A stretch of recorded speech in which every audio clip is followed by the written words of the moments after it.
गांव, शहर, राज्य, केंद्र शासित प्रदेश सबको पुनर्गठित करने की ज़रूरत है।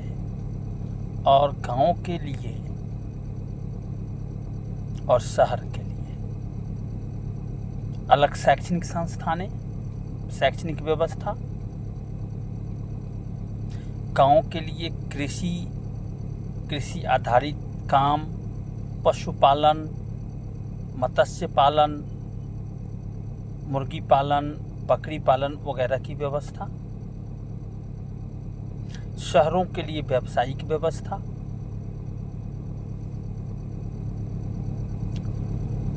गांव में कौन रह रहे हैं उसका पूरा डाटा, किन की मृत्यु हो गई है उनका डाटा, कौन जन्म लिया है उसका डाटा, किसका विवाह हो गया है और गांव से विवाह होने के बाद बाहर चले गए हैं उनका डाटा, गांव का कौन व्यक्ति कहाँ रहता है उसका डाटा, शहर का कौन व्यक्ति कहाँ रहता है उसका डाटा,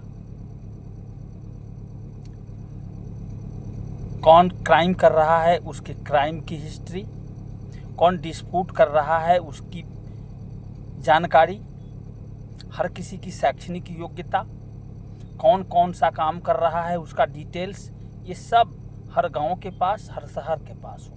व्यवस्था ऐसी करनी होगी ताकि ये उबाऊपन और ये तरह तरह के उलझन वाली बातों से आम लोग बच सके।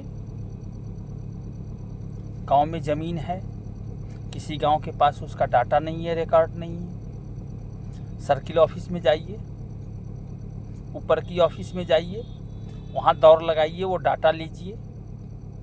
गांव में रह रहे हैं, किसी का जन्म हुआ है, जन्म प्रमाण पत्र मिलना मुश्किल है, रिकॉर्ड नहीं बनाए जाते हैं।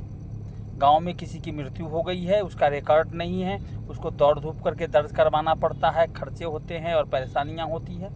गांव का कौन निवासी है उसका निवास प्रमाण पत्र चाहिए, उसके लिए डाटा नहीं है, उसकी व्यवस्थाएं नहीं हैं। गांव में कौन वोट देने वाला हो गया है उसके डिटेल्स नहीं है।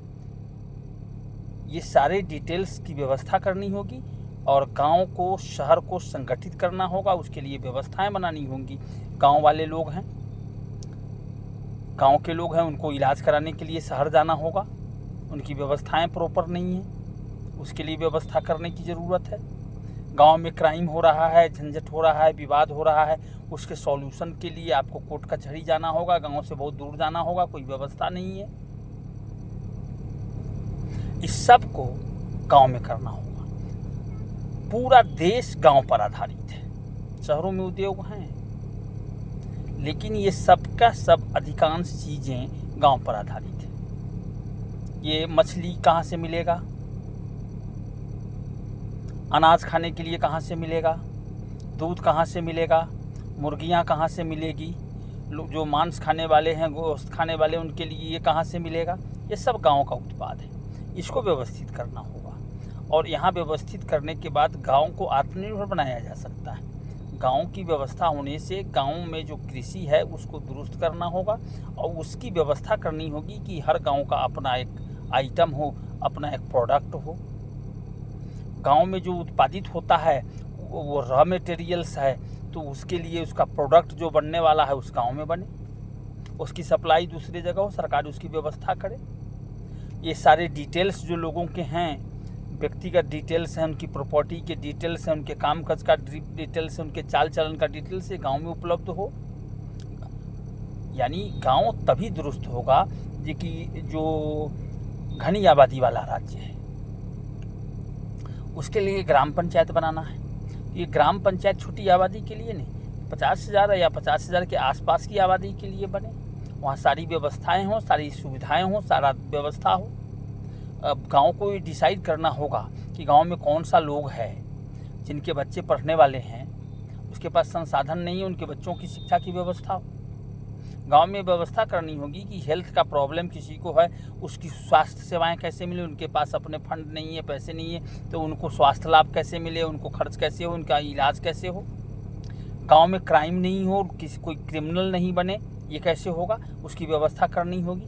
गांव के लोगों को गांव में काम कैसे मिलेगा, गांव से कोई हाईली एजुकेटेड एजुकेटेड हो गए हैं, ज़्यादा पढ़ लिख गए हैं, उनको शहर भेजने की ज़रूरत है, नौकरी की ज़रूरत है, या कोई है तो ये गाँव तय करे, गाँव की व्यवस्था हो। इस तरह से हमारे देश में नई व्यवस्था करने की ज़रूरत है। गाँव दुरुस्त हो, शहर दुरुस्त हो, नए सिरे से राज्य हो, एक जैसी आबादी के लिए। किसी अब देखिए उत्तर प्रदेश में 80 MP वहाँ से होते हैं और एक MP चुना जाता है 30 लाख की आबादी पर। बिहार का देख लीजिए हाल, पश्चिम बंगाल को देख लीजिए, इतने बड़े बड़े राज्य हैं, महाराष्ट्र को देख लीजिए। इन सभी के लिए राज्य पुनर्गठन करके छोटे छोटे राज्यों का एकीकृत कीजिए। जैसे पूर्वोत्तर के छोटे छोटे राज्य हैं, आम लोगों में सहमति बनाइए और कई राज्यों को मिलाकर के राज्य बनाइए। जो बड़े राज्य हैं वहाँ आप 20 लोकसभा सदस्य के हिसाब से एक राज्य का गठन कीजिए, ताकि देश में एक जैसा प्रशासन शासन मिल सके, सुरक्षा मिल सके, स्वास्थ्य की सुविधा मिल सके और गरीबों को, नौजवानों को या जिनके पास संसाधन नहीं उनको भी शिक्षा मिल सके, रोजगार मिल सके।